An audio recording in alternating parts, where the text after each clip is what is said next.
Welcome to my channel. সবাই কেমন আছো? আশা করি সবাই খুব ভালো আছো। দেখো, আমি আগের দিন দিদি বাড়ি চলে গেছিলাম, সকালবেলা উঠে পড়েছি। দিদি মেয়েকে দুধ দিয়েছে খেতে, আর এদিকে মটরটা সেদ্ধ করে নিয়েছে, ঘুগনি আর লুচি হবে বলে। জামাইবাবু দেখো আটাটা ময়দাটা মেখে নিয়েছে, আর মেয়ে কীরকমভাবে দেখো বসে আছে।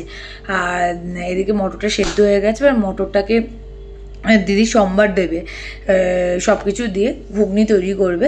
আর এদিকে চায়ের জলও ওদিকে বসিয়ে দিয়েছে। বাঙালি মানুষ চা না খেলে হয়। দেখো ঘুগনি রেডি হয়ে গেছে, ওপর দিয়ে পুরো ভাজা মশলা দেওয়া হয়ে গেছে, জামাইবাবুর ময়দা মাখা শেষ হয়ে গেছে।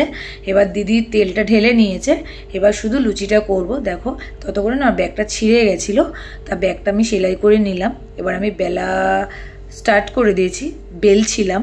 আর বেলতে বেলতে দেখো এটা আমি তোমাদেরকে দেখাই, দেখো কেমন বেড়েছি। দিদি বলছে এটা কী করছিস? আমি বললাম দাঁড়া একটু দেখাই, তোমরা কমেন্ট করে জানিও কিন্তু বেলাটা আমার কেমন হয়েছে। আর আমি দিদি ভাজছিল আর আমি বেলে দিচ্ছিলাম। একজন ভাজলে আর একজন বেললে কাজটা খুব তাড়াতাড়ি হয়ে যায়, সুবিধা হয় না, তাই জন্য। আর এখানে মারবেলে না বেলতে খুব সুবিধা হয় আর খুব তাড়াতাড়িও হয়।